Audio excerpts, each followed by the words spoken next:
Bonjour tout le monde, vous m'entendez bien? C'est bon? On va commencer. Okay. Bon, bienvenue à toutes et à tous. C'est un très grand honneur de tous vous recevoir à GEM, notre magnifique école. Nous sommes très heureux d'avoir pu organiser cette table ronde, d'avoir pu vous inviter, d'avoir pu réunir tous nos invités.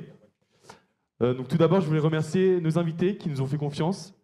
Merci à vous, donc César Ducaste de Carbone 4, Aurélien Barraud, Laure Jarlot de Rossignol, Éric Duverger de la Convention d'entreprise pour le climat et Anne-Fleur Barret.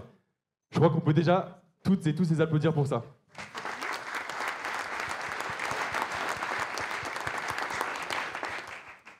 Je pense particulièrement à Éric qui a non seulement est venu débattre aujourd'hui, mais qui nous a accompagnés tout le long de ce projet. Anne-Fleur qui a réalisé la trame du débat et a pris le temps nécessaire avec chacun et chacune des speakers pour essayer de comprendre l'enjeu de tous et de construire de la meilleure des manières cette table ronde. Un immense merci à vous. La première question que vous avez dû vous poser en entrant dans cette salle est qui est cette association? Qui est cette association? Qu'est-ce qu'une junior entreprise? Bon, c'est une association qui s'apparente à un cabinet de conseil étudiant en faisant des études de marketing. Au-delà de ça, nous nous chargeons de développer notre structure et de monter en compétences pour avoir un impact non seulement sur la vie étudiante à GEM, mais aussi, à notre échelle, sur la vie économique de notre pays. GEM Junior Conseil, c'est aussi la junior entreprise de tous les records en France en 2022-2023. Par exemple, près de 10 entreprises et associations ont bénéficié d'une étude gratuite en début d'année 2023 pour une valeur totale de presque 20 000 €. C'est aussi une association à qui les entreprises font confiance.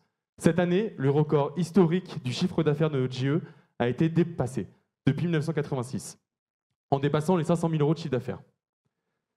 Le mouvement des juniors entreprises incarne aussi le mouvement des jeunes qui prennent la responsabilité de créer leur avenir, qui prennent la responsabilité des enjeux de leur futur. Depuis près de 6 mois, maintenant, GEM Junior Conseil prépare cette conférence et s'est entouré des meilleures personnes pour assurer, nous l'espérons, son succès. Prenez ce qu'il y a à prendre aujourd'hui. J'espère de tout cœur que cette conférence aura des effets positifs sur la transformation écologique de nos entreprises, dans le bassin isérois et même à plus grande échelle. Je finirai avec une touche un peu plus personnelle, où ce sont mes racines agricoles qui parlent. Je voudrais aujourd'hui, sur cette conférence, que cette conférence nous invite à retrouver notre lien avec la planète. Je voudrais qu'en sortant de cette salle, vous vous posiez une question. On commence quand? Merci à tous.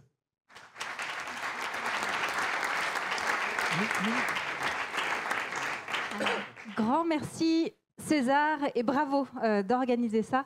Comme je disais, c'est vraiment chouette de voir que la jeunesse s'empare du sujet en étant peut-être prête à prendre quelques coups aussi ce soir. On va voir ce que ça donne. Bonsoir à tous, donc, je suis Anne-Fleur Barret, je suis ravie d'animer cette soirée ce soir. Alors, ça tombe à point nommé, on va dire, avec la sortie du rapport de synthèse du 6e rapport du GIEC. La situation est grave, vous le savez, mais en fait, quand on fait tous les différents faits, c'est gravissime, effectivement, et ça, je pense que tous les intervenants le commenteront. On a quand même des mots forts. L'humanité est devenue une arme d'extraction massive. Le Haut Conseil pour le climat qui juge la réponse de la France insuffisante. 6 des limites planétaires sur 9 dépassées. Et le tout quand même prédit dès 1972 par le rapport de Meadows du groupe de Rome. Face à cela, il semblerait qu'on soit très sérieux sur le sujet, puisque nous avons les accords de Paris et une trajectoire qui doit limiter, alors sur la partie climat uniquement, à 1,5, 55% de baisse à 2030 et la neutralité carbone en 2050. C'est quand même juste divisé par 5 les émissions, 80%. Théoriquement engagé. Ceci dit, les choses bougent quand même. Enfin, j'espère qu'on arrivera à trouver des éléments qui nous disent que les choses bougent. Le sujet il est partout, les activistes font des actions coup de poing, les entreprises et les pouvoirs publics sont interpellés, les associations se mobilisent, les fonctionnaires formés, je regardais récemment, même le bulletin météo change et s'appelle maintenant Météo et Climat. Mbappé ne fait plus rire, il crée l'indignation. Alors, est-ce que ce sont des signes que les temps changent? Est-ce pour de vrai? À quelle vitesse? C'est un peu la question qu'on va se poser ce soir. avec vous tous ici réunis, et on a choisi d'allouer un temps long de questions-réponses. Mais quand même, nos 4 intervenants ont plein de choses à vous dire avant. Donc on aura 1 heure de table ronde et 20 minutes de questions-réponses. Je tiens à saluer, et je pense qu'il y en a beaucoup plus que prévu, toutes les personnes derrière le live, d'ici à Grenoble qui n'ont pas pu venir à cause des grèves, mais également, je sais, de toute la France, ils sont présents, ils vont nous envoyer également les ondes pour profiter de ce débat. Alors, nous sommes dans une école de management qui prépare les futurs cadres de ces fameuses entreprises, justement. En tout cas, une bonne partie d'entre eux iront. Et donc, nous allons nous poser, les entreprises sont-elles enfin sérieuses pour la transition écologique? Pour cela, j'ai le plaisir d'accueillir nos 4 invités. Je vais les appeler et leur demander de prendre place. D'ailleurs, vous pouvez venir tout simplement prendre place. Donc, je vais inviter Aurélien Barraud, astrophysicien, directeur du Centre de physique théorique Grenoble-Alpes, philosophe, poète. Éric Duverger, fondateur de la Convention des entreprises pour le climat, ancien cadre d'une grande entreprise. Laure Jarlot, responsable RSE de Rossignol. On a 2 locaux de l'étape. Et César Dugast, manager chez Carbone 4, cabinet de conseil sur toutes ces problématiques-là, bien plus larges en fait que le climat uniquement. Soyez les bienvenus et je vous demande de les applaudir et de les encourager.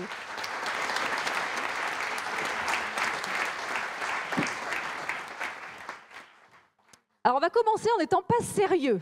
Moi-même, je récuse la modalité que j'utilise, mais quand même, je me dis, commençons par cela. Je vais vous demander à tous les 4 de noter sur une échelle de 0 à 10 à quel point les entreprises sont sérieuses ou pas pour la transition écologique. Donc, je veux une note de 0 à 10 et j'aimerais un mot ou un groupe de mots qui qualifie cette note. Allez, c'est parti. Tiens, César, commençons. -9. -9. Comme -9 prévu. sur 10. -9 sur 10. -9 sur 10. Comme prévu. Comme prévu. Ok, Laure. Alors, je dirais que, pour parler du groupe Rossignol, parce que je ne veux pas parler des entreprises en général, je dirais qu'on a pris conscience, mais que le chemin est long et qu'on n'en est qu'au début. Donc, je dirais 2. 2. Et on est qu'au début. Éric.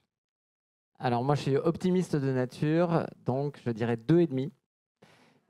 Et on est à des années-lumière de la prise de conscience. Des années-lumière. Aurélien, vous savez à quel point il est sérieux, il doit détester ma question. Aurélien, une note et un mot. Bon, tu sais bien que j'allais faire le mec chiant, donc je ne vais pas déroger. Alors, vu que tu as dit un nombre algébrique, j'aurais pu répondre à un nombre imaginaire. Ça aurait été pas mal, ça. Mais en fait, je vais juste dire que je pense que la quantification et l'évaluation à outrance, c'est justement l'un des grands problèmes de ce temps. Donc, il est effectivement important de ne pas répondre à la question. Je vous avais dit que ma question n'était pas sérieuse, hein, et je l'assume pleinement. Mais ça donne le ton, quand même, aussi de la teneur de vos propos. Alors, on va essayer de devenir sérieux, un minimum, quand même, vu le sujet. Et je vais quand même vous proposer maintenant d'argumenter un petit peu votre note et votre mot expliquant à quel point vous pensez que les entreprises sont sérieuses. Allez, on reprend du coup, César, ce coup-ci. Alors, -9, parce qu'en fait, je me suis dit, mais qu'est-ce qu'un 10, qu'est-ce qu'un 0 ? Un 10, pour moi, c'est une activité économique en ligne avec les limites planétaires dans une logique de justice sociale. 0, c'est, on va dire, le point de départ, et on va dire, bon, j'ai été gentil, j'ai pas pris 1972, où, comme tu l'as dit tout à l'heure, rapport Meadows, on savait déjà qu'il y avait un problème, mais la COP 1, 95, et depuis 95, on a fait plus 50% sur nos émissions. Donc en fait, si on trace la courbe, aujourd'hui, on est toutes et tous à plutôt -9 sur 10 sur la courbe du progrès, parce qu'on a juste été à l'envers de la courbe qu'il fallait suivre en 1995 pour réduire nos émissions. Et comme tu l'as rappelé au début, effectivement, on doit aujourd'hui réduire de 80% nos émissions en 30 ans, ce qui est compliqué. Alors, dis-nous un petit peu, là on va être sérieux du coup, on peut aller même un peu plus loin. Ce que tu vois qui alimente ton propos, j'entends là ton histoire de courbe, qu'est-ce que tu vois qui fait que c'est -9 Oui, non mais alors, déjà tu as parlé de la synthèse du rapport du GIEC, du 6e rapport, hein, on a déjà tous les chiffres qui montrent qu'on est loin d'être sur la pente descendante. Et tout à l'heure j'ai dit comme prévu, parce que en fait, depuis 1995, même depuis 1972, il n'y a pas grand-chose qui a changé en fait, fondamentalement dans le logiciel dans le moteur de l'augmentation des émissions, qui est ni plus ni moins l'activité économique et la croissance et l'extraction des énergies fossiles à outrance. Donc je dis comme prévu parce qu'on ne s'est pas forcément mis en ordre de marche encore à échelle suffisante pour arriver au 10 sur 10. Merci César. Allez, Laure, tu nous as dit 2 pour le groupe Rossignol. Exactement. Alors, si on prend le mot sérieux dans le sens de prendre en considération ce qui mérite de l'être, je crois qu'on a pris en considération le changement climatique. On impacte, nous, le changement climatique, mais le changement climatique impacte Rossignol fortement, notre business model. Donc, en fait, on n'a pas d'autre choix que de le prendre en considération et d'avancer. Nous, on aime la montagne, on y vit, nos salariés. Et du coup, aujourd'hui, on veut contribuer à protéger cet écosystème. Donc oui, dans le sens de prendre en considération. Si on prend sérieux dans le sens de qui est fait avec soin, consciencieusement, oui. Alors Aurélien, tu disais que tout à l'heure, il ne fallait pas mesurer, mais oui, on suit nos émissions de gaz à effet de serre. Chaque année, oui, on a un plan, on a une roadmap de décarbonation et on suit les SBTI. Et on essaye en tout cas de faire ça consciencieusement. Si c'est dans le sens où... est-ce que vous pouvez compter sur nous, Rossignol? Oui, vous pouvez compter sur nous pour agir, pour communiquer, pour échanger, pour sensibiliser, pour témoigner, pour faire partager tout ça au plus grand nombre. Et par contre, si c'est sérieux dans le sens de suffisant, bien évidemment que non. Aujourd'hui, nos actions ne sont pas suffisantes face à l'urgence du changement climatique. Et il faudrait aller bien évidemment beaucoup plus vite dans notre transformation. Voilà pourquoi je nous mets en 2 aujourd'hui. La question de la lucidité, on y reviendra. Éric, tu étais optimiste. Tu as dit 2,5, mais à des années-lumière. Oui, ce que je dirais en premier lieu, et ça fait écho à ce que disait César, c'est le décalage entre ce qui est dit, ce qui est déclaré notamment par les grands groupes et les autosatisfaits qu'il peut y avoir sur l'incantation en fait, des réductions, les net zéro. Il y a énormément de déclarations qui sont faites. Les gouvernements aussi, hein. Si on écoutait tous les gouvernements, on aurait un petit peu d'espoir. Et la réalité en fait, de ce qu'on opérationnalise très concrètement sur le terrain. Et aussi la réalité du changement de logiciel. Aujourd'hui, on est enfermé dans ce logiciel et en fait, la rupture ou la radicalité, c'est encore un tabou. Donc je dirais que plus l'entreprise est grande, plus elle va se voir haut, mais en fait, plus elle est bas. Et nous, on a la chance à la Convention des entreprises pour le climat de travailler avec des centaines d'entreprises, des centaines de dirigeants. Donc on peut dire que les entreprises plus agiles, elles vont plus vite, elles essayent de monter. Et il y a en tout cas dans ce qu'on essaye de faire, d'abord une lucidité fondamentale sur où on est. Et je suis ravi que tu le dises, Laure. Oser dire un 2 sur 10 quand on est une entreprise, qu'on parle pour une entreprise, c'est déjà courageux en soi. Et donc voilà, cette lucidité nous manque. Et la grande question, je pense qu'on aura dans le débat, c'est est-ce qu'un changement de logiciel et aussi d'imaginaire de succès pour les entreprises peut vraiment changer? Alors, comme on n'est pas là pour faire de la langue de bois, on est là pour mettre les pieds dans le plat et parler vrai. Tu parlais d'auto-satisfait. J'aimerais que tu nous donnes des exemples qui justifient ton 2,5. Je crois que quand on regarde les rapports qui sont faits sur l'extra-financier, aujourd'hui, donc les entreprises font de la comptabilité, elles doivent le faire pour payer des impôts, et puis elles doivent faire des rapports sur l'extra-financier, donc sur l'eau, sur les gaz à effet de serre. Quand on regarde ça, en fait, le temps qui est passé sur ces rapports, alors ils existent, hein, c'est 200 pages, 300 pages, notamment pour les grands groupes. Mais en fait, quand on est dans un grand groupe, on se rend compte que la concentration des efforts pour vraiment impacter ces résultats-là, l'extra-financier, c'est dérisoire par rapport à le temps qui est passé pour maximiser les profits. Et les bonus qui sont donnés au top management sont sur la génération des profits. C'est à peu près 4 ou 5% sur l'extra-financier aujourd'hui qui est dans les critères sur les bonus. Donc il y a un décalage énorme entre le focus, l'attention en fait, du top management dans les entreprises. Et aujourd'hui, c'est la maximisation des profits à 95% qui est la source de décision au jour le jour. Et donc ça, on le sait, et il y a une énorme dissonance dans les entreprises, notamment les grands groupes, sur ce décalage entre ce qui est déclaré et vraiment la réalité des prises de décision. Alors, on finit ce tour avec Aurélien. Alors, je vois que vous avez tous décidé de se tutoyer, donc je vais me mettre dans le tutoiement. Aurélien, tu disais non, on ne quantifie pas, ce n'est pas sérieux. On est dans cette phase un petit peu d'état des lieux. Que souhaites-tu partager avec nous sur le sérieux des entreprises aujourd'hui?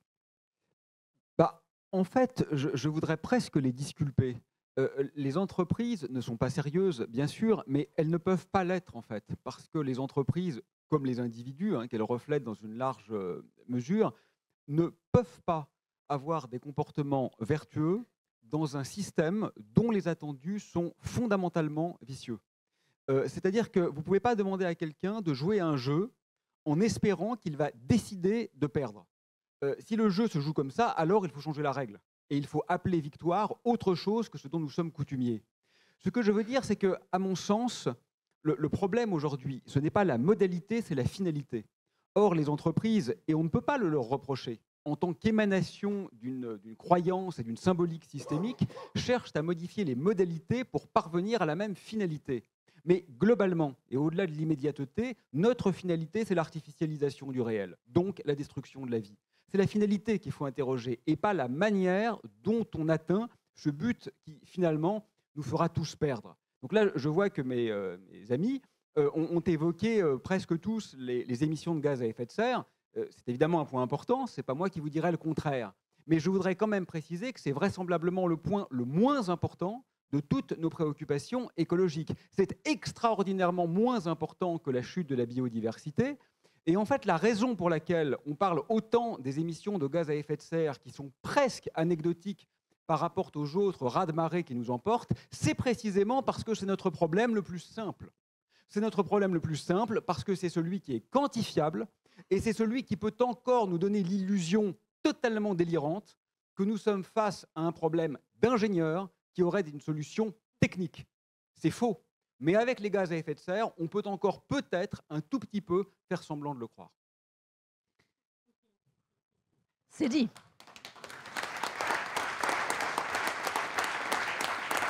Pas de notes et pas d'applaudissements.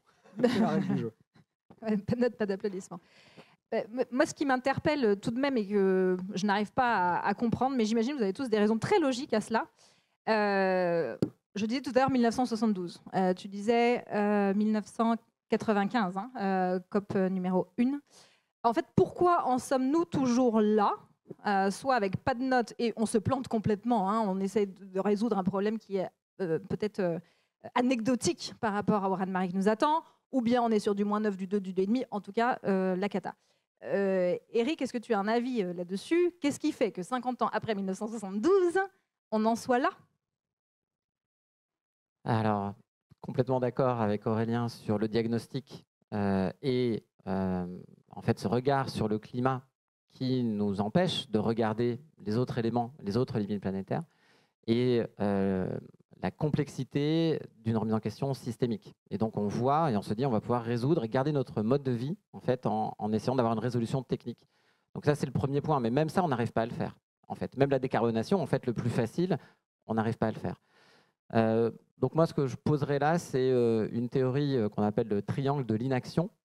Et donc dans ce triangle, on a trois côtés. On a, on va dire, les gouvernements, la force politique, les citoyens, qu'on peut dire ils sont consommateurs, ils sont citoyens, mais aussi consommateurs, et les entreprises. C'est une simplification, mais voilà, trois grands acteurs de l'activité économique. En fait, tout le monde se regarde dans ce triangle et tout le monde aimerait bien que ce soit les autres qui bougent. Donc, quand on écoute, par exemple, le MEDEF ou les grandes entreprises, ce qu'on va entendre, c'est nous, finalement, on répond aux besoins des consommateurs. Donc, on attend que les besoins changent. Et si tout le monde veut du bio, on va faire du bio, en fait. Et donc, c'est ça la solution. C'est attendre que les consommateurs changent ou veuillent réduire. En fait, on sait que ça prend 1, 2, 3 générations pour avoir des vrais changements de comportement d'achat. Donc, si on attend encore 1, 2, 3 générations, ça sera trop tard. Du côté du politique, on sait que ce n'est pas forcément là qu'il y a le plus de courage. On est quand même souvent en train d'attendre, voir les effets et de suivre des vents porteurs. Et aujourd'hui, nous, on a pas mal de contacts avec les forces politiques dans le cadre de la Convention des entreprises. Et c'est vrai que le système hyper pyramidal, hyper protocolaire et cette absence de courage politique fait que, personnellement, je n'ai aucun espoir sur une impulsion qui viendrait du pouvoir politique. Donc, on se retrouve ensuite avec les entreprises. Et là, on est sur le même diagnostic que ce qu'on s'est dit ensemble. C'est que, en fait, les règles du jeu aujourd'hui de maximisation du profit conduisent à l'artificialisation. Et finalement, ce jeu, par lui-même, empêche les entreprises de se remettre en question. Donc voilà, dans ce triangle, en fait, voilà, tout le monde se regarde, tout le monde attend que les autres bougent, et on a une inaction qui est aujourd'hui gravissime. Tiens, faisons le point d'ailleurs. Qui ici est étudiant? Déjà qu'on voit un petit peu la population étudiante. Ah oui, bravo. Qui ici est dans le monde des entreprises? Ah oui. D'accord. Qui ici est représentant des pouvoirs publics? Ah, je crois qu'on peut l'applaudir. Bravo. Merci. En live, vous aurez compris, il y en a un. Mais il est au premier rang. Qui ici est citoyen? Alors Aurélien, pourquoi en sommes-nous là? C'est comme désespérant. Oui, enfin, en même temps, ça fait quand même bien longtemps qu'on a vu les ravages du colonialisme et on sait que le néocolonialisme a fait vraisemblablement plus de morts que les 2 dernières guerres mondiales depuis 1950. Ça fait un moment qu'on connaît les ravages des bombes atomiques et les armes nucléaires continuent de proliférer. Finalement, ce n'est pas spécifique à la question écologique, hein. C'est un problème qui est un peu plus vaste que celui-là. Moi, je crois que le véritable point bloquant, en fait, c'est qu'on en reste à une question dont l'apparence serait celle de l'évidence de l'enjeu, de l'objectif et de la finalité. Autrement dit, on ne se demande pas ce qu'on veut. Voyez, prenez l'exemple de l'intelligence artificielle. On réfléchit beaucoup sur les externalités négatives, comment baisser la consommation, comment faire en sorte que les addictions diminuent un petit peu, etc. Très bien. Mais est-ce qu'on peut se demander si, en soi, c'est quelque chose de mélioratif pour la société? Est-ce qu'en soi, un logiciel qui vous empêche de penser, qui vous propose du contenu qui corrobore déjà vos croyances, qui empêche l'exploration, qui va lire vos CV, etc., est quelque chose qui nous rend plus heureux? Et c'est ça le problème. C'est qu'on fait comme si la science et la technique pensaient pour nous. Or, ce n'est pas le cas. Je vais prendre un exemple hors sujet, mais il est quand même dans le sujet parce qu'aujourd'hui, on a tous des difficultés pour venir à cause des grèves. J'entends de grève, donc, eu égard à la réforme des retraites. Ce que je voudrais montrer avec cet exemple, c'est notre absence de questionnement. Vous voyez, l'argument des gens sérieux, vraisemblablement beaucoup de professeurs de cette école. En gros, c'est que on ne pourra bientôt plus payer les retraites. Donc, puisque certains ont déjà des pensions faibles, si on ne veut pas que ces pauvres gens aient encore moins, et là on pleure un peu, alors il faut bien travailler davantage. C'est factuel. Que vous soyez de gauche ou de droite, c'est un fait économique incontestable. En réalité, derrière cette assertion, il y a une idéologie extrêmement profonde qui est masquée et qui n'est pas interrogée, pour au moins 3 raisons. Je vais être très bref. La première raison, c'est que c'est sous hypothèse d'une absence radicale de redistribution. Parce qu'évidemment, avec un peu de partage, il n'y a aucun problème pour baisser l'enveloppe globale, tout en s'assurant que les plus démunis ne voient pas leur niveau de retraite baisser. Mais le mot partage, c'est stalinien. Il ne faut même pas l'envisager, c'est impossible. Mais quand on y réfléchit, ça, ce n'est pas seulement capitaliste, en fait. C'est capitaliste à la puissance 10. Parce que, encore, que les gens aient des revenus différents en fonction de leur activité, on peut le questionner, on doit le questionner, mais on peut le comprendre aussi. Mais là, ce qu'on dit, c'est que les gens auront des revenus différents pour la même activité, à savoir ne rien faire. Donc, le repos des riches vaut beaucoup plus que le repos des pauvres. C'est quand même ça qu'on entérine en ce moment.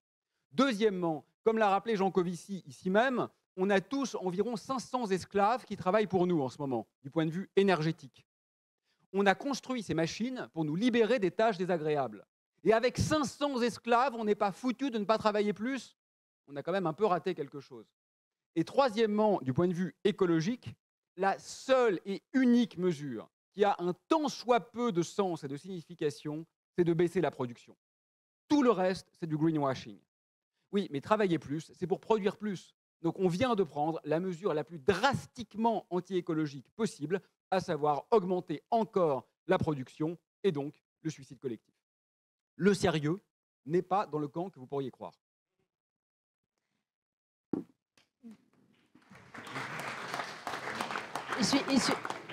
Ils ne suivent pas tes recommandations. On n'a dit pas d'applaudissements, pas de notes. Allez, tu as lâché le mot greenwashing. Je vais me tourner vers César. César, tu dois voir des entreprises, j'imagine, un minimum sérieuses, Peut-être que tu vois des entreprises en grand greenwashing, en tout cas tu les vois. Peut-être peux-tu nous rappeler rapidement ce qu'est Carbone 4 ? J'imagine que tout le monde le sait, mais on est là aussi pour assurer que tout le monde puisse suivre. Eh bien, qu'est-ce que tu vois et quelle évolution depuis quelques années ? J'ai l'espoir de croire que quand même, il y a une trajectoire, une tendance de signaux faibles. Sinon, certainement, on ne serait pas en train de se poser cette question ce soir quand même. Alors, j'espère que je ne vais pas te décevoir. Bon, déjà, qu'est-ce que c'est que Carbone 4 ? C'est un cabinet de conseil spécialisé sur les questions de changement climatique et transition énergétique. On fait aussi de la biodiversité. Et on est basé un petit peu partout en France, Paris, Lyon, Rennes, Toulouse. Et on accompagne les entreprises et les acteurs publics et parapublics dans leur transition. Alors, qu'est-ce qu'on observe, nous, côté Carbone 4 ? C'est qu'effectivement, on a une demande croissante d'entreprises qui viennent nous voir pour faire des choses ensemble. Après, je ne pense pas que ce soit un proxy particulièrement bon pour dire que ça bouge. Je crois que c'est un proxy qui dit qu'il y a une sorte d'affairement ou d'intérêt, mais pas forcément d'action, ou en tout cas encore moins d'actions qui vont réellement aller dans le sens d'une réduction des émissions de gaz à effet de serre.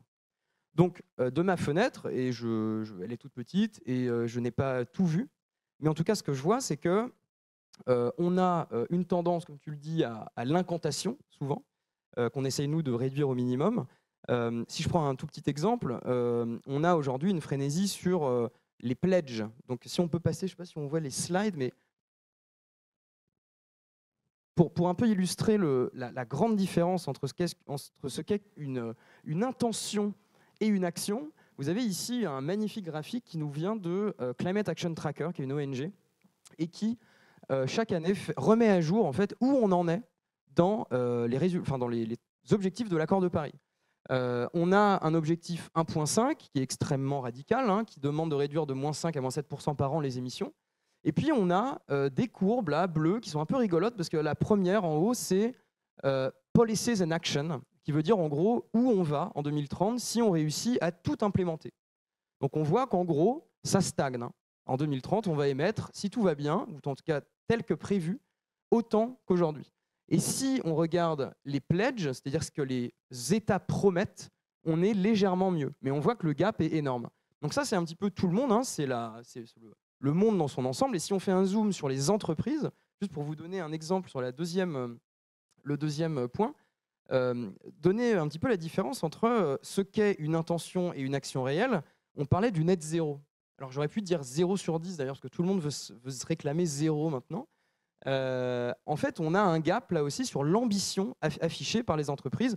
On a donc cette ONG allemande qui s'appelle New Climate Institute qui a fait cette analyse de 25 multinationales qui représentent les plus grandes, parmi les plus grandes entreprises mondiales, qui ont committed, qui ont engagé un net zéro.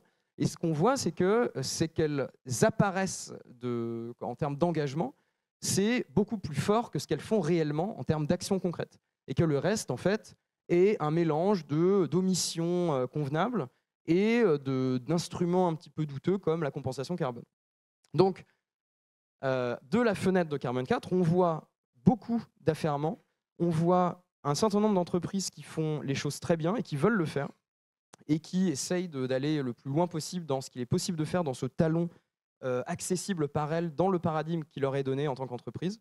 Mais on voit aussi, on va dire, du wishful thinking qui peut être un peu décourageant pour tout le monde, pour nos clients et pour nous. Alors, très rapidement, le pire greenwashing, exemple type. Et ça ressemble à quoi ? Le greenwashing, alors évidemment, je ne citerai personne. Parce que non, mais même, en comportement. Chacun il y a différents types de greenwashing. Ouais, alors, en fait, le greenwashing, comment est-ce qu'on le définit ? C'est le fait de dire qu'on fait des choses qui sont en fait beaucoup plus fortes que ce qu'on fait réellement. Et donc, il y a des types de greenwashing qui ont trait, par exemple, à l'omission. C'est-à-dire, on dit qu'on fait un certain nombre de choses très bien, mais qui ne représentent que 0,5% de ce qu'on fait réellement. Par exemple, j'investis dans des énergies renouvelables, et en fait, ça représente 1% du CAPEX engagé chaque année. Et on se rend compte que les 99 autres pourcents sont sur des projets d'extraction de produits fossiles, par exemple. On a aussi l'exemple de marques de voitures, là aussi, je cite personne, qui vont dire, voilà, achetez ce gros SUV qui pèse 2 tonnes, et à chaque SUV vendu, on va planter 200 arbres. Comme si c'était une compensation suffisante. Allez, pour qu'on puisse avancer, un peu définir cet état des lieux, on comprend que le sérieux, il n'est pas vraiment là. Alors on va essayer de l'apporter un petit peu le sérieux. De ma fenêtre, vous me semblez tous les 4 sérieux. Alors, tout petit intermède personnel, avant qu'on attaque cette partie sérieuse. À qui vous devez, à quel moment vous devez, vous, tous les 4, individuellement, d'être ici ce soir, d'être engagés sur ces questions et d'être plutôt sérieux. Vraiment, très rapidement, on se fait une petite fenêtre, une petite parenthèse. Eric, tu dois ça à qui, à quoi?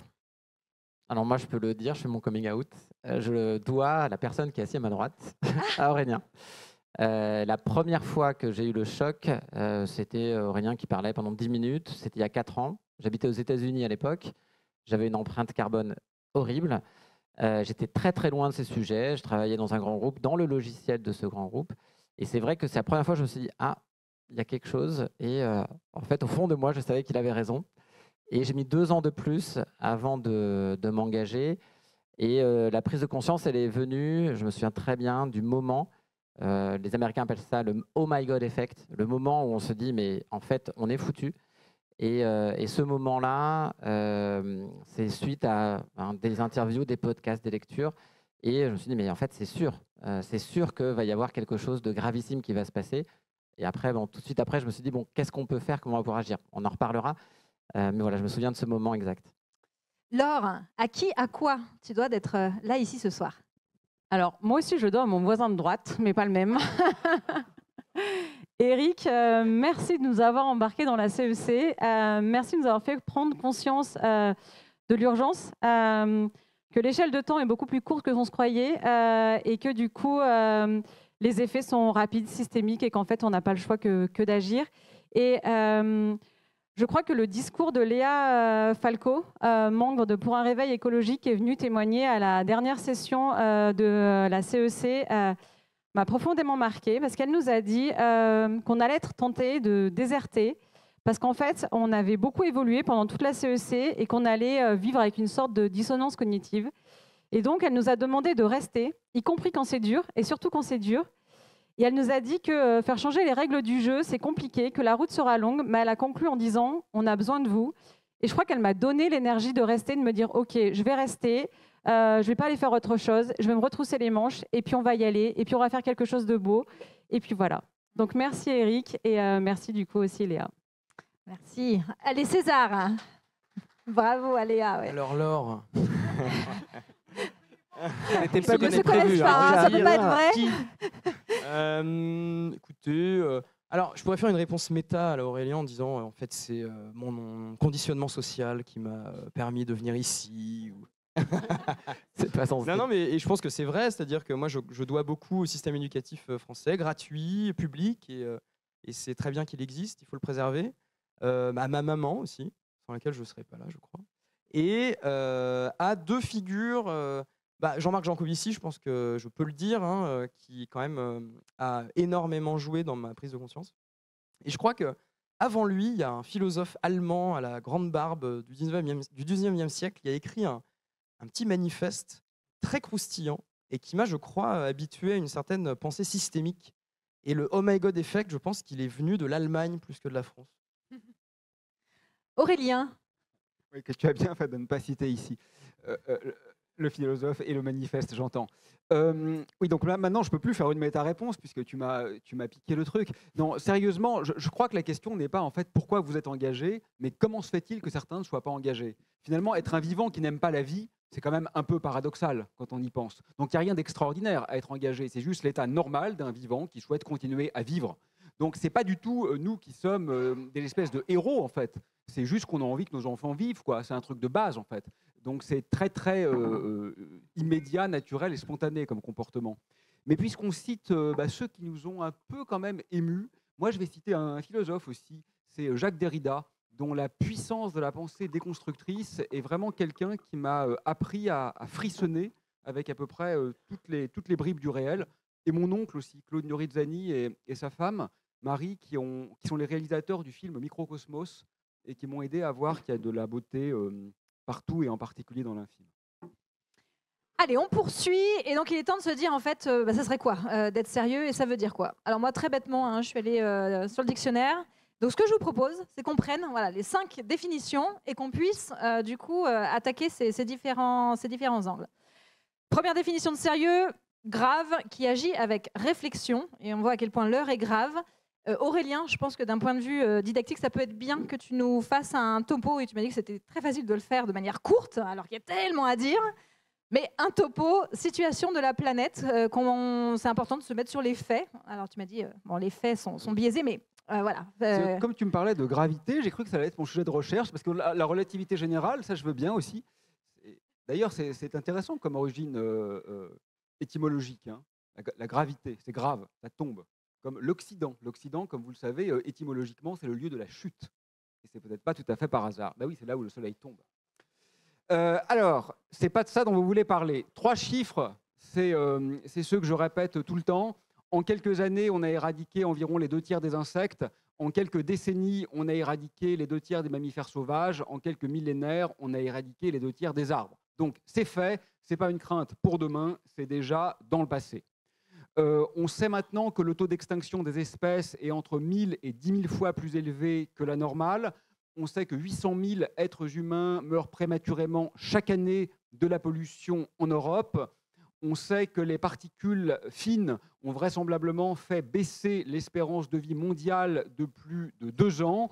On sait que l'Europe est devenue une constellation de puits de polluants dits éternels. Hier, les Nations Unies nous alertaient sur le fait que l'eau douce était en passe de devenir une ressource précieuse et en situation de manque chronique. Donc, on pourrait multiplier ad infinitum les exemples. Seuls 20% des terres émergées ne sont pas drastiquement dévastées. Autrement dit, il ne s'agit pas d'une crainte pour ce qui va se passer, mais nous sommes déjà au cœur d'un effondrement dont seuls quelques privilégiés, comme ceux qui se trouvent dans cet amphithéâtre ce soir, n'ont pas tous nécessairement conscience, parce qu'effectivement, dans certains pays, certains et certaines ne le ressentent pas encore dans leur chair. Donc on le voit au-delà de ces exemples, dirais-je, ciblés, dans l'interruption des cycles biogéochimiques, dans l'acidification des océans, dans la recrudescence de la pollution, dans l'artificialisation des terres, dans la destruction des habitats, dans la surexploitation des ressources, dans le réchauffement climatique, dans la prolifération des espèces invasives mises en place par les humains, et dans ce qu'on nomme parfois, et que j'ai moi-même évoqué sous le vocable de chute de la biodiversité. Mais je trouve finalement qu'il y a une sorte de confusion taxinomique, parce que la chute de la biodiversité, ce n'est pas un problème qui engendre la catastrophe, c'est la catastrophe. La vie s'effondre sur Terre. Ce n'est pas une cause, ça, c'est une conséquence. Ce n'est pas un facteur à comparer au réchauffement climatique ou à la pollution. Le réchauffement climatique, ce n'est pas important. Ce qui est important, ce sont ses conséquences. Alors que la chute de la biodiversité, c'est un mot très édulcoré, c'est encore une fois, hélas, un mot technique pour parler de la disparition de la vie. La disparition de la vie, c'est en tant que tel le problème. Tu vas garder le micro pour qu'on puisse continuer. Parce que, effectivement, comme tu le disais au début, le Kidam moyen, je m'inclus, il y a encore quelques temps, avait principalement le climat. Je croyais que c'était le climat le problème. Et puis tu nous remets directement, attention, le climat, c'est une petite partie, et en plus, c'est loin d'être le plus gros problème. Est-ce que tu peux continuer à expliquer, alors rapidement certes, en quoi le climat est un petit problème, et pour toi, donc, qu'est-ce qui va se passer, cet effondrement? Comment va-t-il se matérialiser? À quelle échéance? Que disent l'état de la connaissance, l'état de la science à ce titre-là? Oui, alors évidemment, c'est assez facile aujourd'hui, dans le cadre des analyses systémiques, de comprendre que nous sommes dans un réseau intercorrélé de facteurs systémiques qui sont l'un et l'autre en train de se soutenir, et qui fait que finalement, diriger l'extincteur sur le haut des flammes ne peut pas engendrer une catastrophe qui est de nature civilisationnelle. Mais ça, je le laisse finalement aux spécialistes, que je ne suis pas. Hein. Moi, je suis astrophysicien, donc vous voyez par exemple les travaux d'Arthur Keller, qui a temps plein sur cette question. Je ne veux surtout pas me supplanter aux véritables experts. Ce que je voudrais plutôt souligner, mais quand même en écho à ta remarque, c'est qu'au-delà de cet effondrement, le point quand même nodal serait de se demander ce que nous souhaitons. Mais ça, c'est vraiment, vraiment très, très important. Parce que quand on parle d'effondrement, on fait comme si tout allait bien, sauf ce qui va nous arriver. Mais en fait, ce n'est pas vrai ça. On est déjà dans une atrophie de ce que certains appellent la cosmopoétique du réel, qui atteint un niveau tel que quand bien même il n'y aurait pas d'externalité négative, c'est peut-être pas une très bonne idée de ce que nos enfants, et souvent nous-mêmes, connaissions mieux le son des notifications Twitter que le chant des oiseaux. Et ça serait déjà un problème, même si les oiseaux ne disparaissaient pas. On est dans une sorte de démarche d'éradication de tout ce qui fait le sens d'un vivant par rapport à une machine. Et je trouve que c'est vraiment essentiel qu'on ne se surfocalise pas sur le fait que ce n'est pas tenable. Quelque part, c'est une bonne nouvelle que ce ne soit pas tenable. Ce n'est pas le problème que ce ne soit pas tenable. Le problème, c'est que c'est intrinsèquement de la merde. Et c'est ça qu'il faut regarder, je crois. Deuxième définition, qui ne plaisante pas. Je me disais, tiens, est-ce que le sérieux est en train de changer de camp et qui fait écho à une troisième définition, solide. Laure, c'est quoi un plan solide? On estime autour de cette table, enfin en tout cas en ce qui concerne Eric et moi-même, Rossignol semble avoir un plan solide. Qu'en est-il de votre côté? Est-ce que tu peux nous parler de ce plan? Alors oui, on a un plan. On a un plan sur lequel souvent notre CEO dit effectivement, on n'est pas là pour rigoler et effectivement, on va le mettre en œuvre. Ça ne va pas être facile, mais on y va. Aujourd'hui, on a un plan stratégique effectivement porté par notre CEO et puis qui est largement communiqué en interne et en externe pour dire OK, on est parti, voilà tout ce qu'on veut faire et qui est basé bien évidemment sur la réalité de notre entreprise.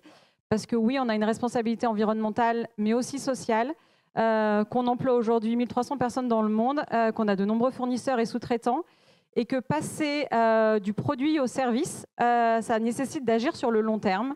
L'objectif, c'est d'utiliser, on dit souvent, les années 20 pour être prêt pour les années 30.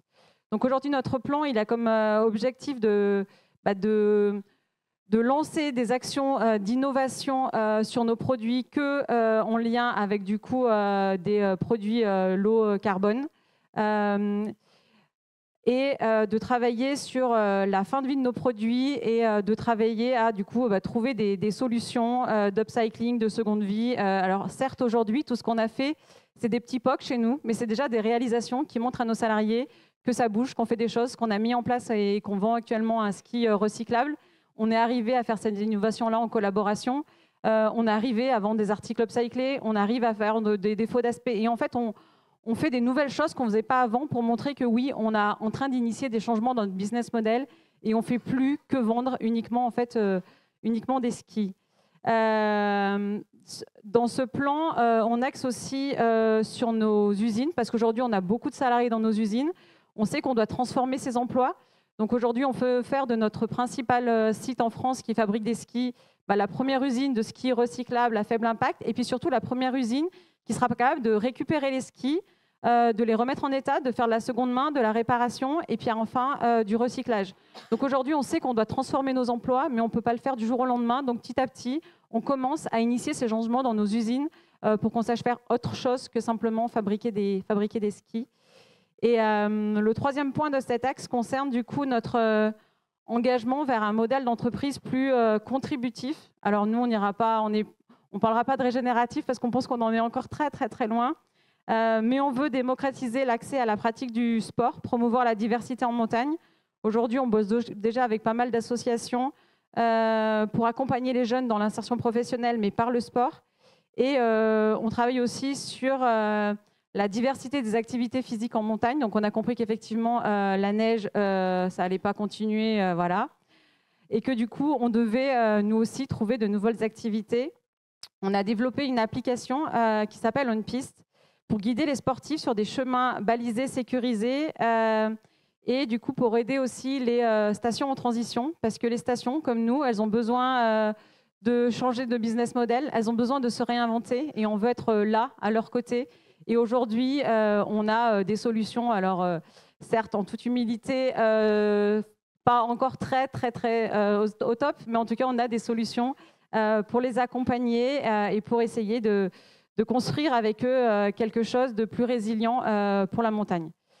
Donc voilà, on agit à notre niveau, on espère pouvoir montrer des exemples de réalisation et on est conscient, bien évidemment, que le chemin il est long et que la tâche et l'enjeu est immense.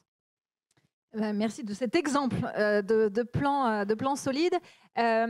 César, une autre définition est digne de confiance. Alors, peut-être qu'on y reviendra dans les questions-réponses, on ne va pas être trop long. Qu'est-ce que tu peux nous dire sur les indicateurs? Mais on va avancer ensuite sur les scénarios qui s'offrent à nous. Digne de confiance, donc alors, en fait, effectivement, il existe ce qu'on appelle des référentiels qui cadrent des manières de faire des choses pour les entreprises, donc que ce soit le reporting, c'est-à-dire combien on compte, le carbone, etc. Donc là, je suis vraiment uniquement sur le changement climatique, ou alors des frameworks qui les aident à se fixer une trajectoire de réduction.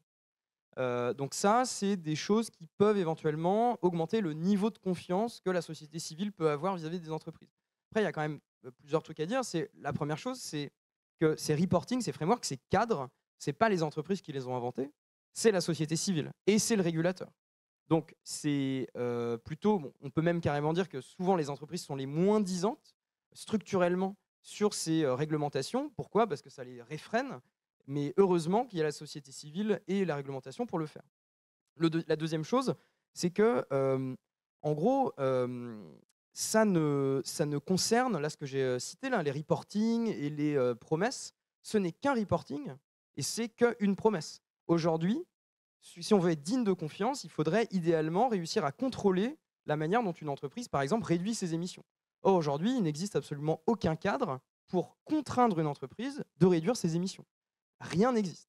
Et la troisième et dernière chose, c'est que quand on dit qu'il faut rendre les entreprises dignes de confiance, presque ça délimite en creux l'immensité des choses sur lesquelles on ne leur fait pas confiance. Et à la limite, on a raison de le faire, non pas parce que les entreprises, c'est des méchants, etc. Moi, je ne crois pas du tout en l'explication sur les personnes. Moi, je suis convaincu que les entreprises, c'est constellé de personnes qui veulent faire les choses bien, et heureusement, mais c'est plus systémique. C'est en fait ce que tu disais tout à l'heure, Aurélien, sur on ne peut pas attendre des entreprises qu'elles aient des comportements vertueux dans un monde vicieux. Et en l'occurrence, le vice originel, c'est qu'une entreprise, c'est quoi? Mais c'est une définition extrêmement simple, c'est une entité qui doit maximiser son profit. Et si on ne touche pas à cette définition, la non-destruction des conditions d'habitabilité de la Terre ne peuvent être au mieux qu'un co-bénéfice accidentel. Mais à la fin, si on ne touche pas au cœur de la machine et qu'on reste dans les marges, on ne pourra pas être digne de confiance vis-à-vis du grand public. Alors, dernière définition de mon petit dictionnaire, sincère, et c'est peut-être là qu'est la clé de la bascule, ça interroge sur l'authenticité. Tu parlais de greenwashing tout à l'heure. Eric, avec la Convention des entreprises pour le climat, tu nous en parleras aussi plus tout à l'heure de qu'est-ce que c'est que cette CEC, mais tu en vois et tu en côtoies des centaines de dirigeants.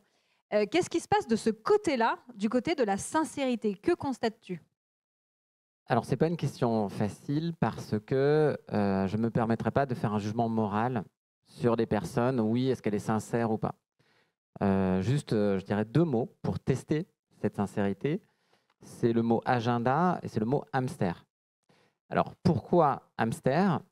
En fait, on est quand même tous, dans nos vies, dans la rapidité de nos vies, des hamsters qui tournent dans une cage. En fait, quand on discute avec des dirigeants d'entreprise, est-ce que cette vision méta, de se rendre compte eux-mêmes qu'ils sont en train de tourner dans une cage, à regarder les mêmes indicateurs depuis des années, à essayer de maximiser le 0,1% sur le prix, sur les marges, et de se dire, mais est-ce que vraiment je fais le pas de côté pour me rendre compte que je suis dans un système qui est en train de faire la destruction, la dévastation de la planète, ce qui est avéré? En fait, beaucoup de dirigeants ne s'en rendent même pas compte. Ils sont à un très haut niveau d'intelligence, mais ne se rendent même pas compte que tous ensemble, on est en train de dévaster la planète. Et donc, cette première question, c'est est-ce que sur le diagnostic méta systémique qui est en train de se passer, on a des dirigeants de très grands groupes qui ne se rendent pas compte de ce qui se passe? Donc ça, c'est le premier test de sincérité. Est-ce qu'ils sont capables d'avoir ce niveau-là? Et le deuxième, c'est l'agenda.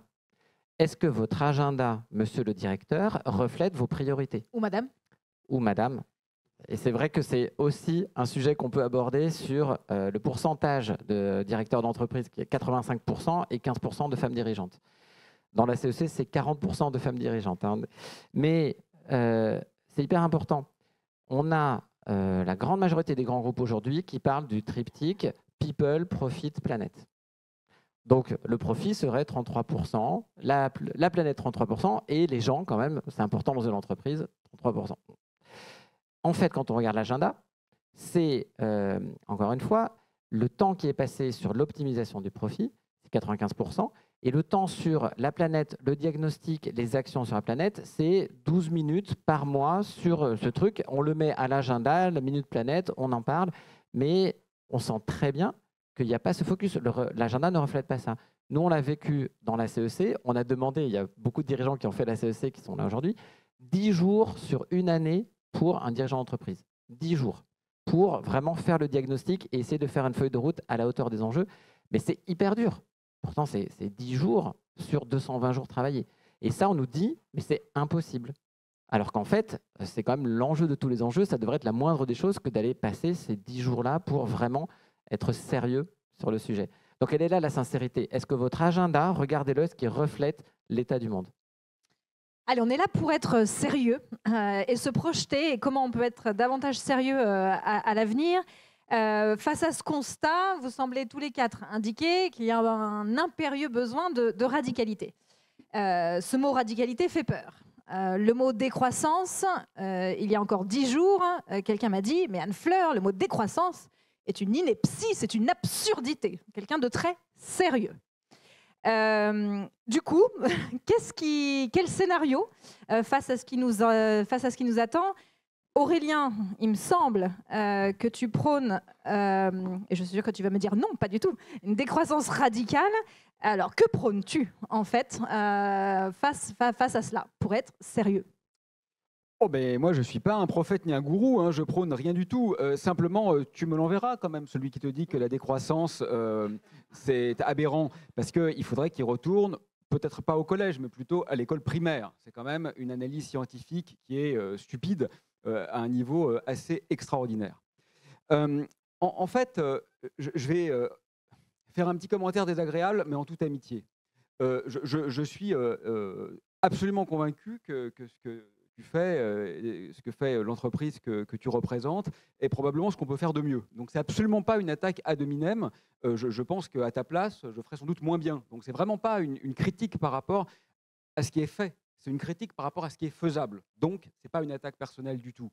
Mais je veux quand même que quelqu'un dise ici que quand bien même, ça serait 100% recyclé et zéro émission de gaz à effet de serre, le ski dévaste la montagne. C'est ça le problème. La montagne, mais vous le savez quand même, vous êtes grenoblois, la montagne est complètement pourrie à cause du ski. Ce n'est pas à cause des émissions de gaz à effet de serre de la construction du ski.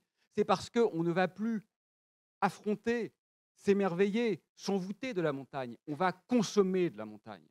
On a cette attitude-là à notre environnement. Et même si cette entreprise était la plus vertueuse possible, et je veux bien croire qu'elle ne soit pas loin de l'être, une fois de plus, ce n'est pas une critique, elle participe quand même à un système de destruction extraordinaire. Vous avez vu quand même ces villages de montagne où vous avez 150 citoyens votants et 30 000 lits. C'est un niveau d'artificialisation qui fait pleurer, et je le dis en un sens non métaphorique et littéral, les véritables montagnards que je connais. Mais ce n'est pas une attaque personnelle, parce que c'est vrai pour moi aussi. Moi, je fais de la relativité générale, de la gravité quantique, j'ai l'impression d'être un chic type. Mais c'est exactement pareil.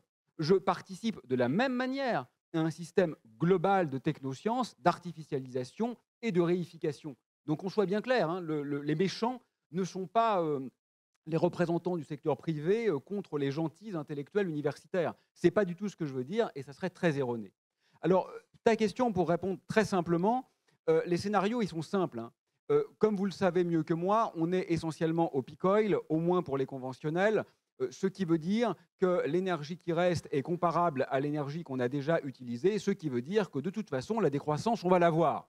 Que vous soyez de gauche ou de droite, ça ne change rien. La décroissance, ça commence maintenant et ça aura lieu de toute façon. Ça, c'est un fait scientifique. Ceux qui disent le contraire, retour à l'école primaire.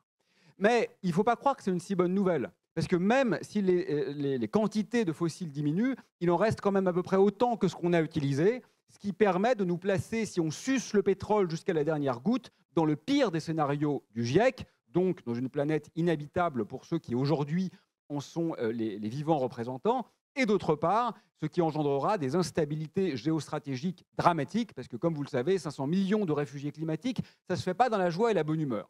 Ça, c'est la trajectoire qu'on prend.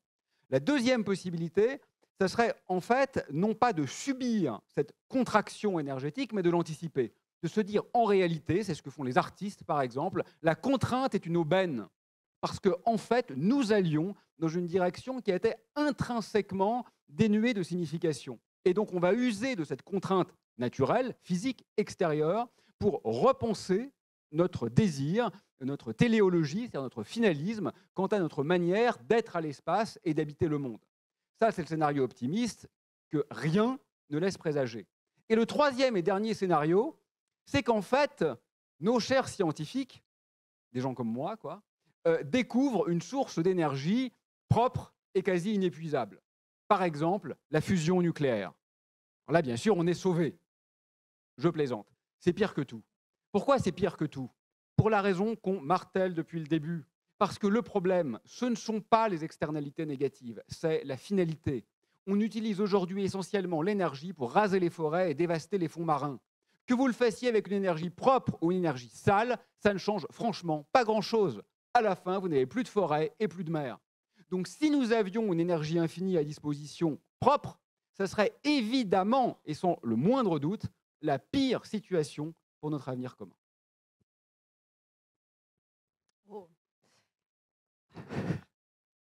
Ok, donne-moi un enchaînement là, parce qu'après après Aurélien... Mais oui, je te vois prendre le micro, mais je Ouais. t'ai même pas posé de question, Non, non, Eric. si. Non, mais j'entends Ouais. un appel à de la radicalité, radicale, on va dire. Eric, je te vois plus dans une radicalité douce, ou en tout cas de rester dans... Mais oui, il est gentil, ça. il a l'air gentil, Eric.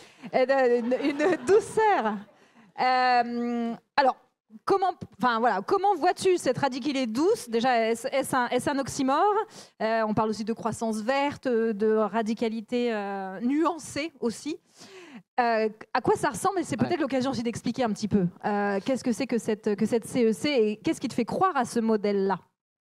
Alors c'est vrai que j'ai l'air gentil, mais je suis très déterminé quand même. Il faut pas... moi, j'ai lu le livre, le texte d'Aurélien. Et effectivement, sur ces 3 scénarios de qu'est-ce qui peut se passer, la continuation du scénario en cours. Donc, on continue sur cette trajectoire, comme le dit César. C'est ce qui se passe en ce moment, aucune inversion des courbes. Il parle d'une réforme substantielle, donc une réforme à l'intérieur du système. Et 3e scénario, une révolution. Donc, une radicalité radicale.